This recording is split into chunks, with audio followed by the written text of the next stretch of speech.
नमस्कार, MD news में आपका स्वागत है। श्रीमद् भागवत कथा का द्वितीय दिवस पर परीक्षित कथा के माध्यम से गौरक्षा और सदाचार का संदेश। रायसेन जिले की सिलवानी तहसील के ग्राम सिरमऊ में आयोजित 7 दिवसीय संगीतमय श्रीमद् भागवत कथा के द्वितीय दिवस पर श्रद्धालुओं की भारी उपस्थिति के बीच कथा का श्रवण किया गया। कथावाचक सत्यम मधुरम जी महाराज ने अपने प्रवचन में श्रीमद् भागवत में वर्णित राजा परीक्षित की कथा का भावपूर्ण वर्णन करते हुए धर्म, करुणा और सदाचार का महत्व बताया। कथा में महाराज ने कहा कि सनातन धर्म मनुष्य को सत्य और धर्म के मार्ग पर चलने की प्रेरणा देता है। उन्होंने राजा परीक्षित के प्रसंग के माध्यम से बताया कि जब समाज में अधर्म बढ़ता है तो उसके दुष्परिणाम भी सामने आते हैं। गौहत्या, हिंसा, मदिरा सेवन और जुआ जैसे कृत्य मनुष्य और समाज दोनों के पतन का कारण बनते हैं। इसलिए इन बुराइयों से दूर रहकर धर्म और सदाचार का पालन करना ही मानव जीवन का सच्चा मार्ग है।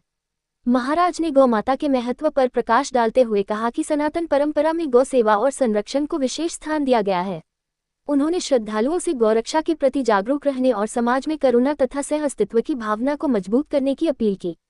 प्रवचन के दौरान श्रद्धालु भाव विभोर होकर कथा श्रवण करते रहे और बीच बीच में भगवान के जयकारों से पूरा वातावरण भक्तिमय हो उठा। कथा स्थल पर गांव सहित आसपास के क्षेत्रों से बड़ी संख्या में श्रद्धालु पहुंचे। पूरे परिसर को आकर्षक ढंग से सजाया गया है और धार्मिक माहौल बना हुआ है। आयोजन समिति और शाह परिवार द्वारा श्रद्धालुओं के लिए आवश्यक व्यवस्थाएं की गई हैं, जिससे प्रतिदिन बड़ी संख्या में लोग कथा में शामिल होकर धर्म लाभ ले रहे हैं। ये 7 दिवसीय भागवत कथा 12 मार्च से 18 मार्च तक आयोजित की जा रही है, जिसमें प्रतिदिन दोपहर से शाम तक श्रद्धालु कथा श्रवण कर आध्यात्मिक आनंद प्राप्त कर रहे हैं। गांव में इस आयोजन को लेकर उत्सव जैसा वातावरण बना हुआ है और श्रद्धालुओं में विशेष उत्साह देखने को मिल रहा है। रायसेन से